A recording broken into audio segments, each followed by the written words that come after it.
엄마 책 읽어줘. 안녕 여러분. 이번에 읽어볼 동화는 짜잔! 바로 낭랑공주와 호동왕자예요. 그럼 인형들과 함께 동화나라로 떠나볼까요? 옛날 고구려의 대무신왕에게 호동이라는 아들이 있었어요. 대무신왕은 잘생기고 똑똑한 호동왕자를 유독 아꼈지요. 소자 세상에 나가 견문을 넓히고 돌아와 아바마마의 보탬이 되고자 합니다. 그리하거라. 부디 몸조심하고 건강한 모습으로 다시 보자꾸나. 그리하여 호동왕자는 이웃나라 옥저로 여행을 떠났답니다. 마침 낭랑국의 왕 최리도 옥저를 지나고 있을 때였지요. 둘은 우연히 만나게 되었어요. 최리는 호동왕자가 평범한 사람이 아님을 한눈에 알아챘지요. 훤칠한 외모와 기품 있는 풍채하며 저 사람은 분명 고구려의 왕자임이 틀림없다. 만약 우리 낭랑이가 호동왕자와 혼인한다면 고구려와 가까운 관계가 될 터이니 침입의 걱정을 덜 수 있을 것이야. 그리하여 최리는 호동왕자를 낭랑국으로 초대했어요. 아버지를 맞이하러 간 낭랑공주는 호동왕자를 처음 보았지요. 이야, 정말 잘 어울리는 한 쌍이구나. 어서 둘이 혼례를 올리고 함께 고구려로 돌아가 행복하게 살거라. 아바마마, 이렇게 갑자기요? 그럼 쇳불도 당김에 빼랬다고 말 나온 김에 하는 게 좋지 않겠느냐? 이봐라, 지금 당장 낭랑공주의 혼례 준비를 시작하거라. 낭랑공주는 아버지의 말씀에 몹시 당황했지만 잘생긴 호동왕자의 아내가 되는 것이 내심 싫지 않았어요. 얼마 후 성대한 결혼식이 열리고 낭랑공주와 호동왕자는 부부가 되었답니다. 하지만 호동왕자는 혼례를 마치자마자 홀로 고구려로 돌아갔어요.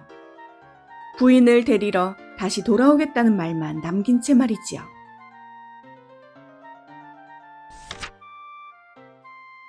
호동왕자가 돌아오지 않는 날이 길어질수록 낭랑공주의 그리움은 날로 커져갔어요. 언제쯤 날 데리러 오실까? 혹시 서방님께 무슨 일이 생긴 것은 아니겠지?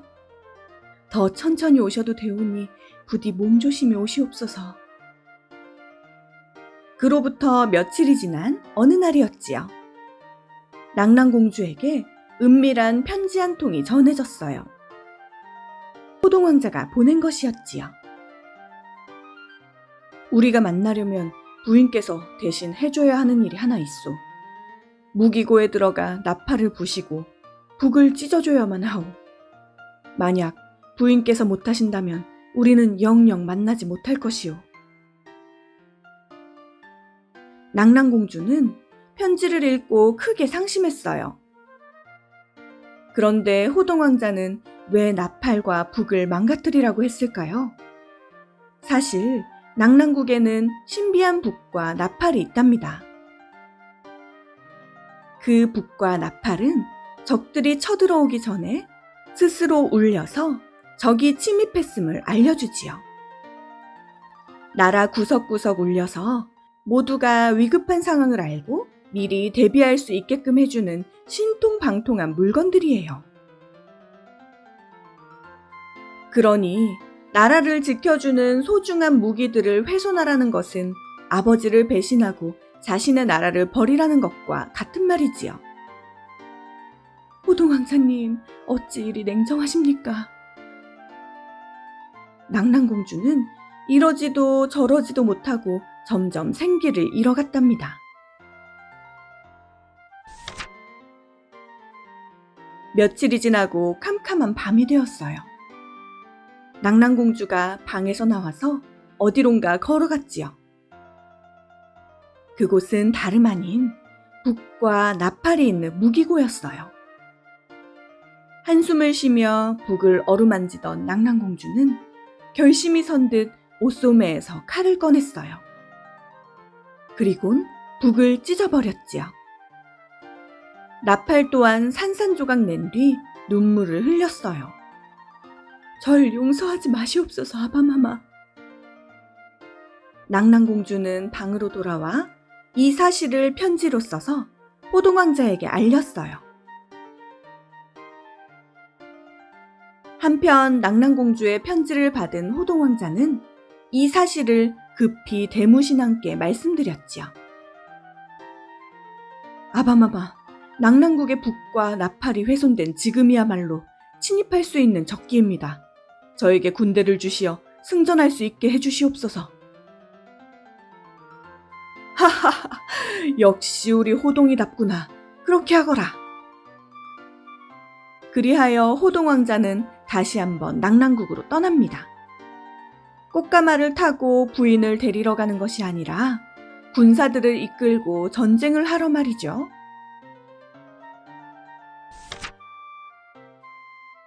낭랑국 사람들은 북과 나팔이 훼손되었다는 것을 몰랐어요.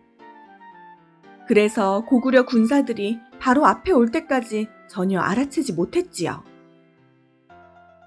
대체 북과 나팔이 왜 울리지 않은 것이냐? 전하, 북과 나팔이 누군가에 의해 훼손되었다 하옵니다. 어서 빨리 몸을 피하시옵소서. 대체 누가 나라를 배신했단 말이냐? 서둘러 병사들을 집결하고 적들을 막으러 가거라. 하지만 방어를 시작했을 땐 이미 고구려 군사들이 나라 안까지 들어온 후였지요.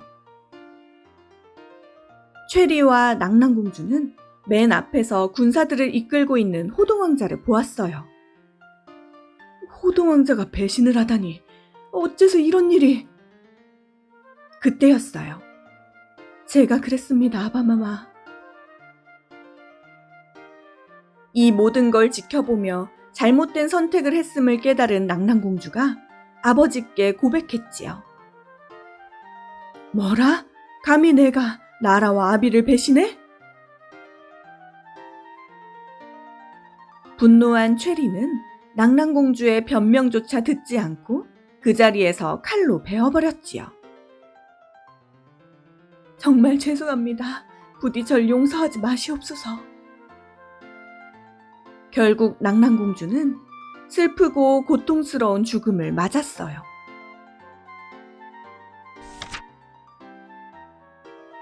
더 이상 싸울 수 없음을 알게 된 최리는 항복하고 말았지요.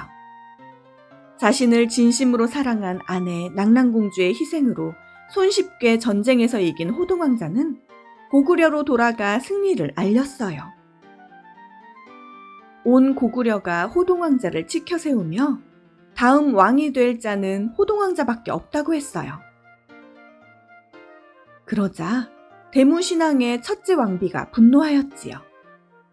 감히 내 자식이 아니라 호동왕자를 왕의 자리에 앉힌다고? 사실 호동왕자는 대무신왕과 두 번째 왕비 사이에서 태어난 아들이거든요. 질투에 휩싸인 첫째 왕비는 대무신왕을 찾아가 호동왕자를 모함하기 시작했지요. 대무신왕도 처음엔 자신이 낳은 자식이 아니라 질투하는구나 하고 생각했어요. 하지만 왕비의 절절한 눈물에 그만 속아 넘어가고 말았지요. 결국 대무신왕은 그렇게 아끼던 호동왕자에게 자기 손으로 벌을 내렸어요. 아바마마를 위해 무엇이든 했나이다. 오로지 고구려의 영광을 위해 소자가 무슨 짓까지 했는지 아시지 않습니까? 그런데도 절 이토록 비참하게 만드신단 말입니까? 소자가 세상에 더 이상 무엇을 바랄 수 있겠나이까? 벌을 받게 된 호동왕자는 진실을 바로잡으려 하지 않은 채 스스로 생을 마감했답니다.